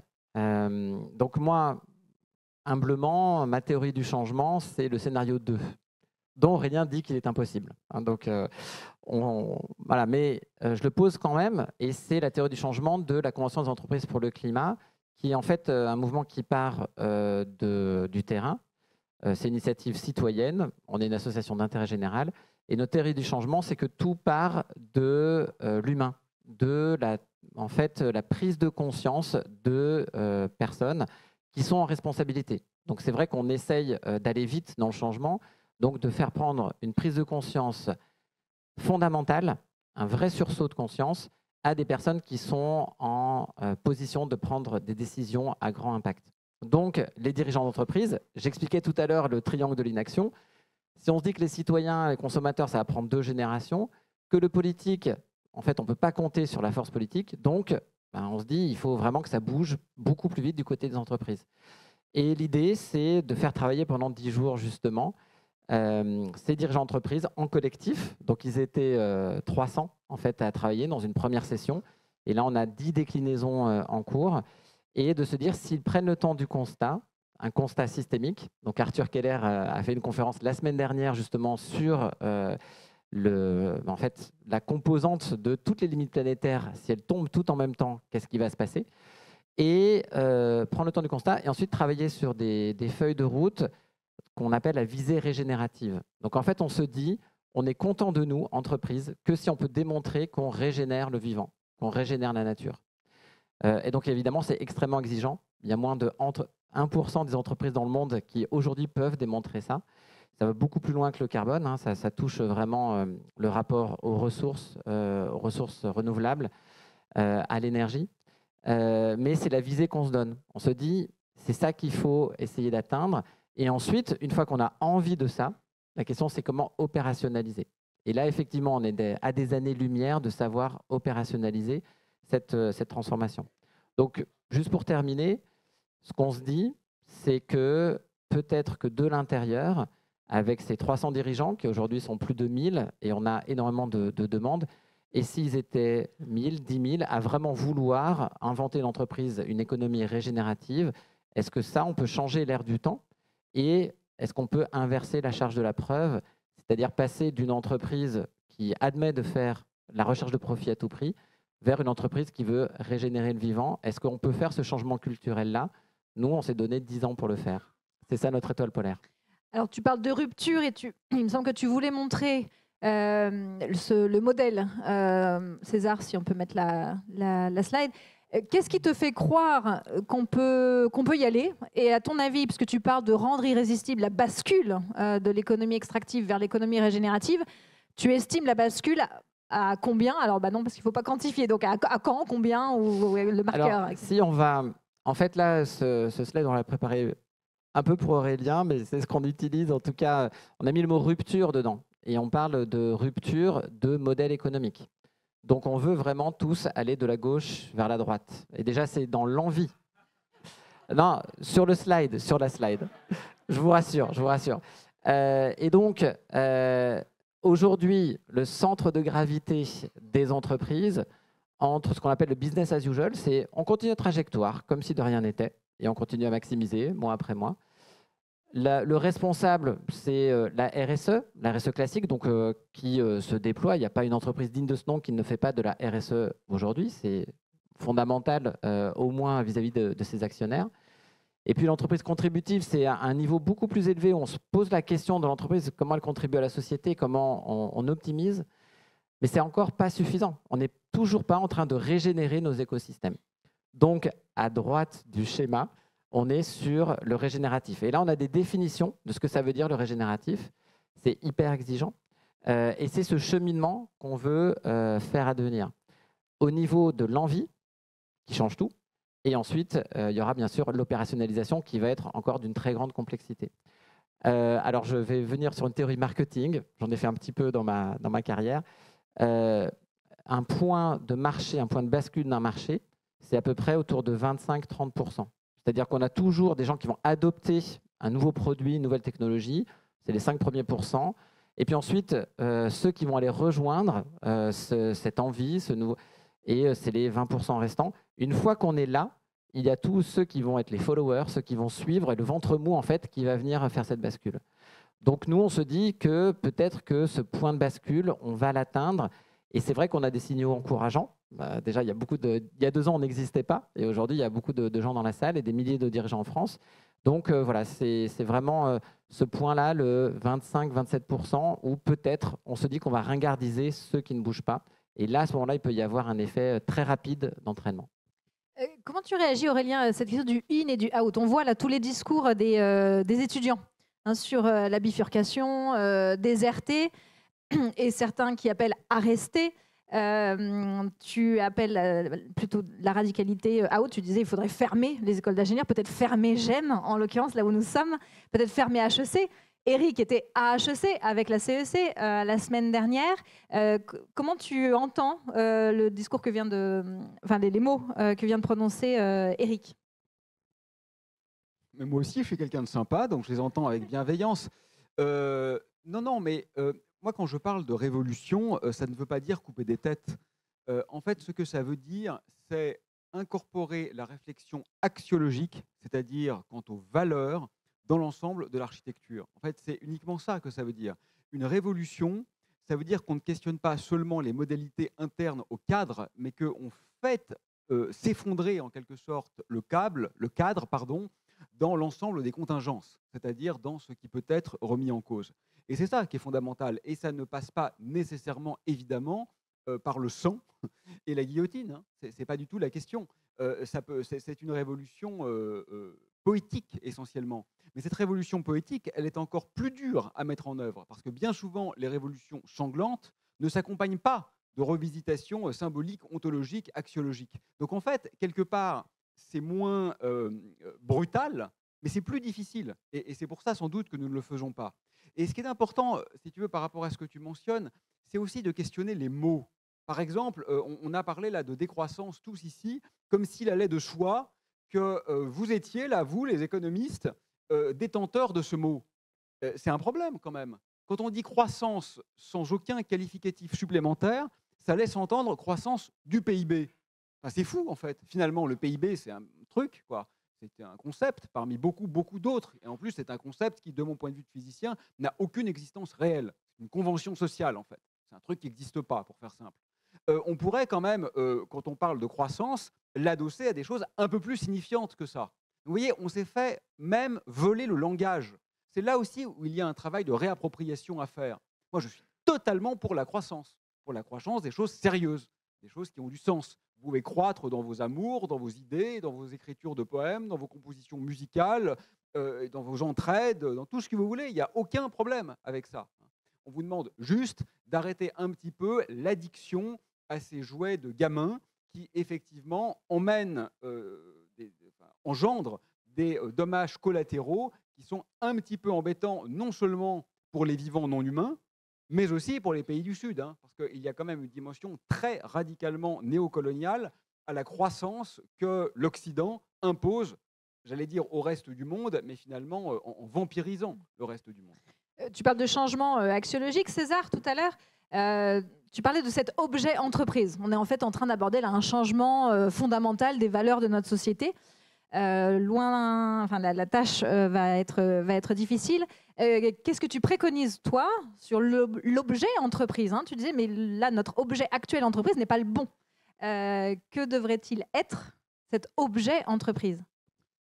Oui, alors peut-être juste pour rebondir sur ce qui vient d'être dit sur la croissance et sur le fait qu'on se soit fait voler la notion de croissance au sens de PIB uniquement, il faut vraiment aussi souligner que cette croissance du PIB, on a l'impression qu'elle intervient magiquement, alors que c'est très souvent, voire quasiment tout le temps, une sorte de... Ça se fait au prix d'une altération d'autres sphères, et notamment la sphère écologique et la sphère des ressources, qui, je ne rappelle, n'intervient pas dans les modèles économiques, en tout cas les modèles orthodoxes.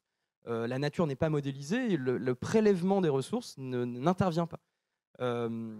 Ça se fait au prix de ça, et ça se fait au prix également d'un appauvrissement de toute la sphère non marchande, de nos liens, de nos services, de nos dons, etc. Donc ça, c'était juste un point pour illustrer aussi le fait que, du coup, j'en reviens à ta question, l'entreprise aujourd'hui, alors loin de moi l'idée de vouloir théoriser ce que devrait être une entreprise demain, mais moi, ce que je constate et ce que j'ai dit tout à l'heure, c'est qu'aujourd'hui, l'entreprise, elle est là, sa fonction principale, c'est de maximiser le profit. Et comment maximiser le profit ? C'est en produisant le plus possible. Aujourd'hui, on est dans une course. Tu parlais de la roue de hamster tout à l'heure. On est dans une roue de hamster où, pour que le système tienne debout, on est obligé de faire croître notre production de manière à les vendre de moins en moins cher, etc. Ça intervient parce qu'il est arrivé à un moment, j'ai lu André Gortz il n'y a pas longtemps, qui est l'un des pères de l'écologie politique. C'est incroyable comme lecture, mais je vous recommande vraiment chaudement. Il dit un truc qui est, en fait, le shift, le changement de paradigme, il est intervenu au moment où on a déconnecté les producteurs des consommateurs. Il y a encore pas très longtemps, on produisait ce qu'on consommait. Et on consommait ce qu'on produisait. Aujourd'hui, très très peu de gens parmi nous pouvons se targuer de consommer ce qu'on produit et de produire ce qu'on consomme. Et ce qui permet ça, c'est la médiation de l'argent. Et ce que dit Gortz, en citant le fameux philosophe à grande barbe dont je parlais tout à l'heure, c'est que quand on fait en sorte que les besoins et désirs des gens deviennent des besoins et désirs d'argent, il n'y a plus aucune limite à cet accroissement et à cette accumulation. Donc si on revient à l'objet entreprise, il y a un point qui est fondamental, qui est de dire qu'une entreprise, au lieu d'être là pour maximiser le profit dans les mains d'ailleurs d'une classe dirigeante et possédante, on pourrait se dire qu'une entreprise, et plus généralement l'économie, devrait être plutôt une gestion raisonnée de ressources limitées au service de besoins bien identifiés.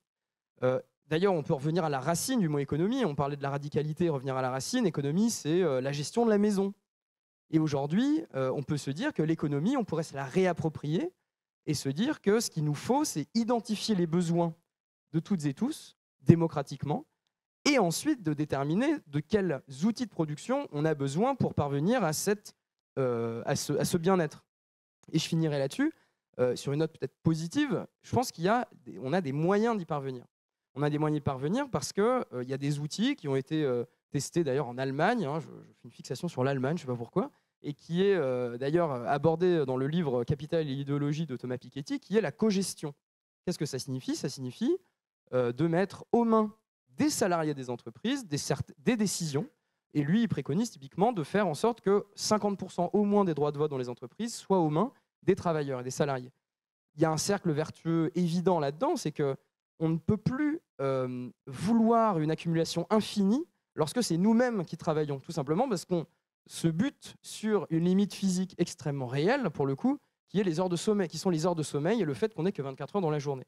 Donc à la fin, l'entreprise, on pourrait se la réapproprier et la mettre au service de la construction d'un monde qui croit, mais qui croit en prospérité, en bien-être et pas forcément en bien matériel. Allez, comme j'ai promis un temps long de questions, sinon moi je pourrais rester toute la nuit à vous poser plein de questions. Je vais poser peut-être la dernière et puis on va pouvoir continuer à échanger, tous ensemble. Puisque là, on est en train d'aboutir un peu à la notion de désir, en fin de compte. Hein, de quel monde désirons-nous? C'est ce avec quoi tu avais commencé, Aurélien, la finalité. Du coup, j'ai envie de vous interroger, en fait. Un illustre personnage de notre passé avait embrasé les foules en disant I have a dream. D'ailleurs, il n'avait pas dit I have a plan, comme le dit mon ami. J'ai envie de vous faire conclure là-dessus, avant qu'on continue les échanges. Vous continueriez la phrase comment? I have a dream that one day. Eh ben, je vous laisse finir.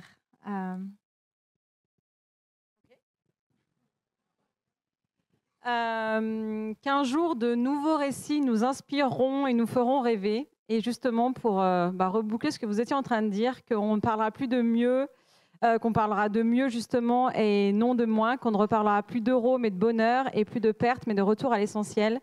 Et je pense que pour relever les défis sociaux et écologiques, on doit réussir à transformer en profondeur les imaginaires et à rendre ces métamorphoses désirables pour tous. Ça implique forcément de renouveler nos représentations et nos imaginaires collectifs à travers de nouveaux récits. Et ces derniers peuvent en effet nous permettre de réajuster notre symbolique en diffusant des valeurs et des normes sociales beaucoup plus respectueuses du vivant et de l'humain. Allez, César. Merci, Laure. I have a dream that we still dream. Je sais pas, ce serait pas mal de continuer à rêver, en fait, tout simplement, je pense. Voilà. Eric.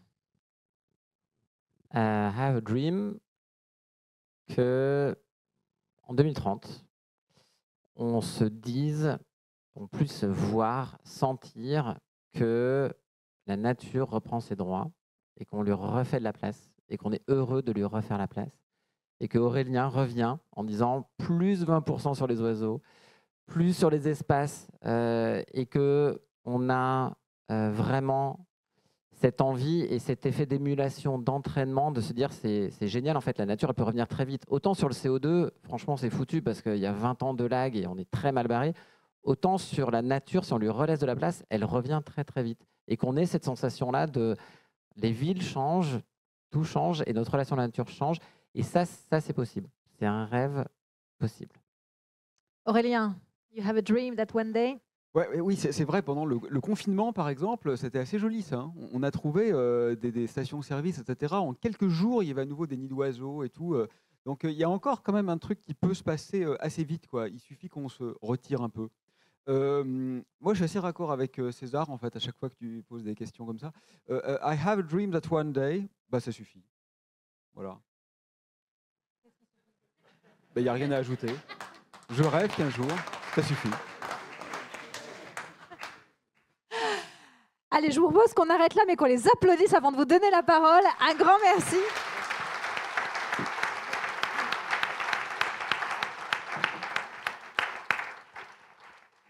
On a encore plein de choses à aborder, mais je suis sûre que vous allez... on veut vous donner vraiment de la place. Donc, un micro va circuler. Je vous propose pour ce temps de questions-réponses, donc on a effectivement bien 20 minutes. Comme j'imagine qu'il va y avoir beaucoup de questions, d'avoir des questions concises. 2, on verra selon le monde, mais peut-être qu'on prendra 2-3 questions pour profiter en fait un petit peu de cette matière-là et en faire un agrégat. Et 3, Yalla. C'est parti pour les questions.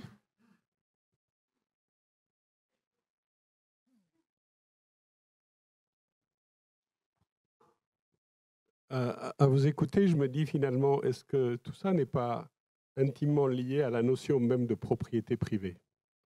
Pour revenir au barbu dont tu parlais. Est-ce que vous avez réfléchi à cette question? Autrement dit, quelque part, imaginez une société où ça n'existerait plus.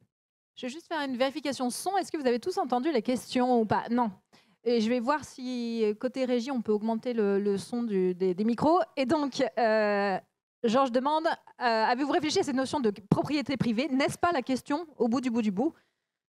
Pour référence au barbu. Qui souhaite répondre? Très court, parce que je n'ai pas vraiment réfléchi et je ne pourrais pas articuler sur cette notion-là. En revanche, je peux témoigner ce qu'on essaye de faire, nous, dans la Convention. On est une association d'intérêt général, on a compris des choses, on a publié un rapport qui a été remis au gouvernement et on a tout mis ça sur notre site à disposition. Donc on a créé un commun et il y a beaucoup d'acteurs qui se réapproprient ce commun. On a organisé la semaine dernière un parcours pour les cabinets de conseil, dont on peut dire qu'ils poussent le modèle existant, mais dont on se dit qu'ils pourraient être aussi des agents du changement pour un nouveau modèle. Et on s'est posé la question, est-ce que tout ce qu'on a compris dans le premier parcours, on va le donner à des grands cabinets de conseil, peut-être qu'ils vont faire de l'argent avec ça? Et voilà, on s'est lancé, on va dire, on a un commun, on va le donner, on verra ce qui va se passer. Mais c'est vrai qu'on ne s'est pas posé la question de la propriété privée, de ce qu'on avait créé ensemble. Et voilà, on essaye d'être un peu modélisant sur cet aspect-là. Ouais, César. J'allais dire, je pense que César a quelque chose à dire. Non, je pense que c'est une question essentielle. Je ne pourrais pas prétendre trouver une réponse, mais peut-être deux choses. Il y a une troisième notion, au-delà de la propriété privée et du public, c'est les communs. Donc, c'est effectivement un certain type. Mais voilà, il y a des choses en fait qui pourraient arriver, enfin qui devraient appartenir à ce troisième ordre des choses, comme par exemple la monnaie ou le travail, qui devraient être des choses gérées collectivement et ni privatisées ni nationalisées. Donc ça, c'est un premier point. Et après, sur la question spécifique de la propriété privée, alors c'est vraiment vertigineux comme question, vraiment. Après, j'ai l'impression que ce qu'on dit depuis le début en filigrane, c'est que l'une des sacro-saintes propriétés privées, qui est celle des moyens de production, à un moment donné, si on veut vraiment prendre à bras-le-corps cette question de planification écologique, on pourrait se demander, dans une certaine mesure, dans quelle mesure on ne pourrait pas collectivement, démocratiquement, reprendre le contrôle sur certains types de production pour produire suffisamment et juste ce qu'il faut pour nos besoins, et ne pas utiliser la marchandise comme un enrichissement au mépris de la sphère écologique et de nos liens. Merci. On a une question là-bas. Je vais vous demander aussi de vous lever, comme ça on vous voit bien. Ah non, je croyais qu'il y avait une question là-bas, César, comme je te voyais là-bas. On a une question en bas, en haut. Oui, les bras commencent à se lever. Oui, bonjour. En fait, vous avez évoqué plusieurs fois au cours d'intervention la question des indicateurs. On a parlé d'indicateurs insincères, d'indicateurs dignes de confiance, voire même des fois qu'on se gourait carrément d'indicateurs, comme le PIB. Donc, je voulais savoir si vous aviez des outils ou des référentiels à recommander à des chefs d'entreprise sincères qui veulent s'engager, parce que finalement, voilà, des objectifs, des indicateurs, des référentiels, c'est important pour aligner les salariés, communiquer à la société civile, rendre compte à ces parties prenantes, etc. Donc voilà, de manière très pragmatique, est-ce que vous avez des outils à nous recommander ? Alors là, je ferai une réponse pas de côté, que justement, s'il y avait un indicateur un peu magique, très quanti, pour arriver à se dire, tiens, on est sur la bonne trajectoire, en fait, ça saurait, et puis on serait tous focalisés dessus. Et, malheureusement, il n'y en a pas. Il n'y aura pas de solution comme ça. Moi, je reviens un peu à ce que je disais sur l'agenda et les conversations, la qualité des conversations, la maturité collective sur ces sujets. On peut mesurer en qualitatif avec des entretiens, et nous on le fait, on fait des questionnaires à chacune des sessions de nos parcours, et on s'aperçoit qu'il y a une montée en compréhension des enjeux et en envie de bouger qui monte en fait, et cette maturité augmente. Donc ça, c'est très rassurant. Parce qu'ensemble, on va essayer de trouver des solutions. On ne sait pas comment tout trouver, tout opérationnaliser. Et pour moi, c'est l'agenda, encore une fois. Quand on aura nos patrons du CAC 40 qui vont vraiment passer du temps, retourner faire des séminaires dans une forêt pour se reconnecter, pour se dire, tiens, qu'est-ce qu'on peut faire, passer un pacte et se dire, c'est notre sujet de tous les sujets parce qu'on n'aura pas de part de marché si le monde s'effondre et que là, on va se dire, il y a quelque chose qui change. Donc, regardons l'agenda, les prises de parole des grands patrons du CAC. Je vais quand même renchérir, c'est-à-dire qu'est-ce qu'on commence à regarder, qu'est-ce qu'on commence à compter concrètement. Et merci de cette question. Non, alors moi, je voulais rebondir sur ce que tu as dit. Je pense que j'ai appris de la CEC que quand on commence à se reconnecter au vivant, alors là, on est sur la bonne trajectoire. Et du coup, nous, on a appris à se dire à chaque fois qu'on lance quelque chose, OK, comment on se reconnecte au vivant? Parce que finalement, c'est à partir de là qu'on ira dans le bon sens. Donc effectivement, posons-nous la question dans nos business models, comment on se reconnecte au vivant? Comment finalement on retisse ce lien? Et je pense que quand on est par là, on est dans la bonne direction. Donc pour nous, c'est un indicateur effectivement qu'on suit. Et on essaye de se dire à chaque fois, OK, comment on va se reconnecter? On va se reconnecter en plantant nos forêts qu'on utilisera demain et en investissant sur les 15-30 prochaines années. On va se reconnecter en revégétalisant nos sites. On va se reconnecter en essayant de revégétaliser des sites et de trouver des activités, des business models autour de ces sites qu'on aura revégétalisés. Et pour nous, c'est important d'arriver dans chacune de nos nouvelles actions à se reconnecter au vivant en se disant, OK, si on va par là, on devrait être mieux que quand on part vers d'autres choses. Oui, César. Point aussi, mais très rapidement. Alors là, on fait vraiment un plongeon dans l'opérationnel, mais qui fait peut-être du bien.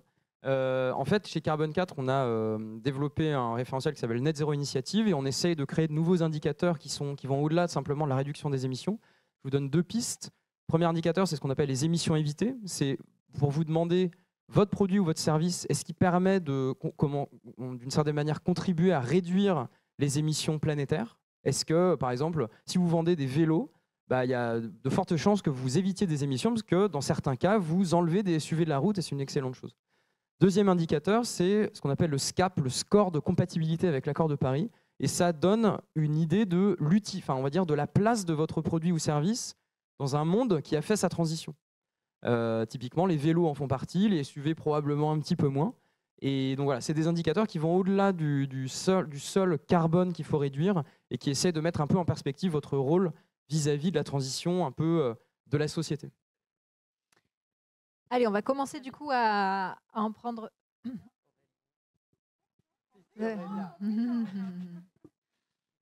Super rapide. Sur ta question, moi je répondrais non. Il y a un problème avec la propriété privée et avec le capitalisme en général, j'en suis totalement convaincu.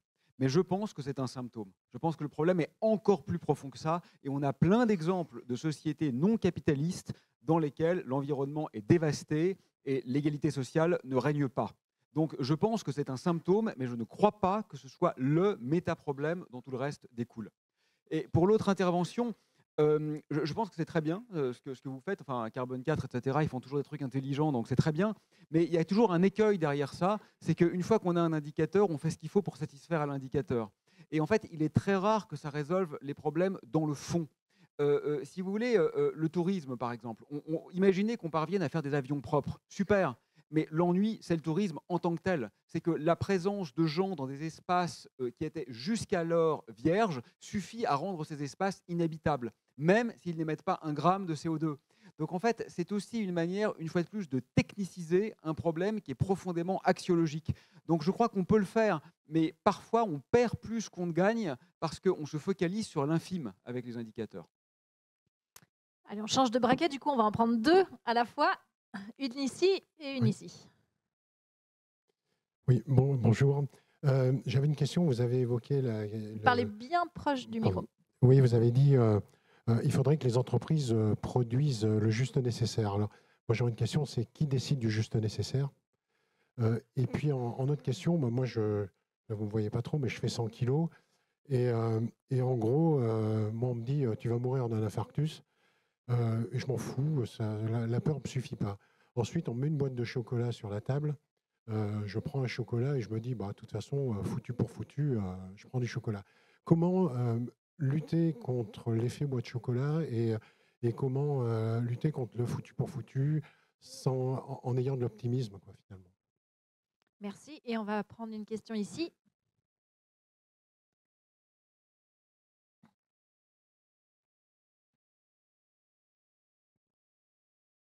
Ma question est plus philosophique, donc je préférais la poser à part. Oui, mais vu le temps qui nous reste, on note. Vous inquiétez pas, je note. Allez-y. Il y a des philosophes et des poètes dans la salle.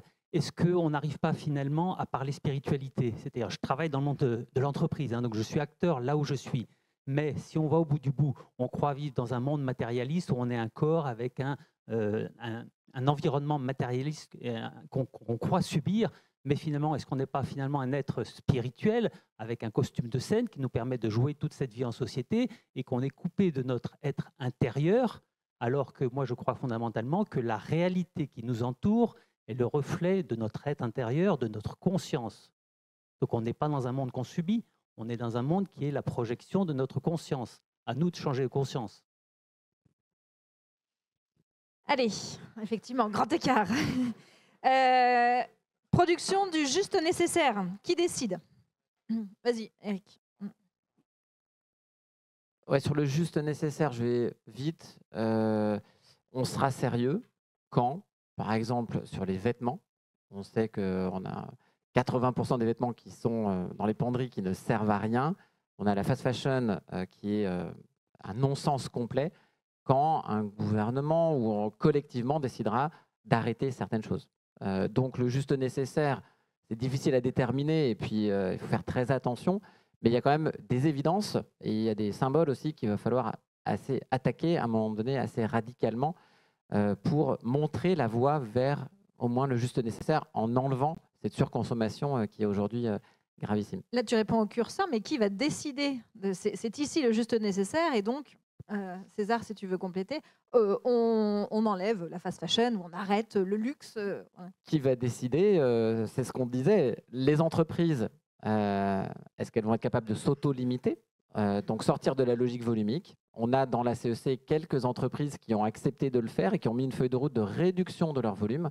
C'est très très rare. C'est vraiment contraire au logiciel. Donc on a Renault Trucks par exemple, qui est l'entreprise qui fabrique des camions et qui s'est engagée à diminuer la production de camions neufs. Donc c'est un signal. Et ensuite, le pouvoir politique qui est suiveur, mais il peut embrayer sur certains secteurs, et en tout cas, c'est des secteurs de consommation superflus. Et donc, c'est possible un jour qu'on y arrive. Ou, de toute façon, ça sera subi. Donc, est-ce qu'on peut faire des choix en conscience? Donc, voilà, je voulais juste aborder ce point-là de juste nécessaire. Aujourd'hui, il y a des années-lumière de pouvoir poser ça, mais il y a quand même des signaux qu'on pourrait donner. Après, sur la question de la spiritualité, je laisserai quelqu'un d'autre, même si on a des choses à dire. Et sur le foutu pour foutu, cette question du foutu pour foutu, c'est vrai que tant qu'il n'y aura pas du souffle sur un nouveau récit, un nouveau récit national, un nouvel imaginaire de justement reconstituer le vivant, régénérer et se dire on est sorti de l'ornière, on a compris, les hamsters sont sortis de leur cage et là maintenant on a un nouveau projet de société qui est d'essayer de repartir de ce qu'il y a et de le faire regrandir. Voilà, tant qu'on n'aura pas ça, la majorité des gens vont être dans le à quoi bon, le foutu pour foutu, où je vais me gaver tant que je peux et puis tant pis. Vraiment très très rapidement, qui décide nous, démocratiquement, collectivement. Je pense que, tu vois, typiquement la CEC, je suppose que ça vient de la CCC, la Convention citoyenne pour le climat. Je pense qu'on a eu là récemment un exemple que ça marchait très bien quand même, ce truc de on met 150 citoyens dans une salle, on leur met les meilleurs experts, les meilleures expertes sur les questions climat, écologie, et à la fin, ils arrivent avec un nombre incroyable de propositions, et ça se fait démocratiquement. Et je pense que même si c'est une réponse peut-être imparfaite, ce sera probablement mieux que la réponse qui est actuellement donnée, qui est qui décide? Le marché, probablement. Donc ça, c'est une réponse sur qui décide, sur l'aquabonisme, parce qu'effectivement, la boîte de chocolat, ça a un nom, je peux vous c'est l'aquabonisme, à quoi bon faire tout ça. Moi, la réponse ultra personnelle que je peux donner, c'est que, en fait, ce qu'on essaye de faire, là, je crois, autour de la table, c'est d'essayer de construire un avenir qui est meilleur que celui d'aujourd'hui. Et je pense qu'il y a vraiment, on a vraiment sous le pied pour construire des choses beaucoup plus galvanisantes que ce qu'il y a aujourd'hui. Plus de liens, plus de care entre les gens, moins de marchandises. Mais en tout cas, j'ai l'impression que c'est un combat qui mérite d'être mené, et peut-être même au nom de ce que tu disais, Aurélien, tout à l'heure, de la préservation tout simplement du vivant et de la vie. Est-ce qu'on a le choix de le faire, quoi? Allez Aurélien, en fin de compte, l'aquabonisme et le chocolat et notre être intérieur n'est pas si éloigné, je pense, en fin de compte. Aurélien, toi qui invites à une révolution politique, philosophique et psychologique, Oui, aussi, philosophique, poétique et politique, que souhaites-tu répondre à cela? Oui, mais en fait, si vous êtes convaincu, par exemple, que feuilleter un réseau social, Twitter, Facebook, TikTok ou Twitch, c'est du chocolat, ok, mais c'est du chocolat industriel un peu dégueu quand même. En fait, moi, le point que je veux simplement dire, c'est qu'un livre, c'est une praline suisse, quoi. Donc en fait, c'est juste meilleur, en fait. Le problème de la sobriété, c'est qu'elle est présentée, y compris par l'exécutif, comme un effort. Mais en fait, foutre en l'air ces saloperies pour revenir ou pour venir à une démarche d'intellection ou d'émerveillement plus jeunette, ce n'est pas un effort. Il faut quand même avoir atteint un niveau, je pense, d'ensorcellement au mythe systémique extrême pour avoir l'impression que choisir un livre, un ouvrage ou une discussion ou un geste amoureux ou un rapport sexuel, pour avoir l'impression que tout ça est en fait une atrophie du monde virtuel d'Elon Musk, il faut quand même être gravement malade, en fait. Ce n'est pas un effort de choisir l'être aimé plutôt que le casque de réalité virtuelle. Ce n'est pas un effort, c'est juste mieux, en fait. Il n'y a que Elon Musk qui est un peu débile et qui ne l'a pas compris. D'ailleurs, ce n'est quand même pas un hasard que l'homme le plus riche du monde, c'est-à-dire le grand gagnant du loto capitalistique, soit aussi vraisemblablement le plus méchant et le plus bête. Ça laisse quand même, je trouve, quelques explications ouvertes. Ensuite, le foutu pour foutu, j'avoue que j'ai jamais compris cet argument, moi. Vraiment, c'est pas une figure rhétorique. Je le comprends littéralement pas parce que, en fait, de toute façon, on sait qu'on va pas vivre très longtemps, même dans un monde idéal, écologiquement sain, etc. De toute façon, on vivra en moyenne moins de 100 ans, vous et moi. Donc, on est de toute façon foutu à la naissance. Et alors, on a quand même envie de survivre encore un peu, non? Donc, le simple fait de savoir qu'on va tous mourir, jusqu'à maintenant, ne nous a jamais interdit de vivre. Donc, sincèrement, en fait, je ne comprends même pas l'argument. Je pense qu'il est inopérant. Rendez-vous à la prochaine table ronde. Merci à tous, ici et ailleurs. Très bonne soirée à tous. Bravo. Et bravo à GEM Junior Conseil pour l'organisation.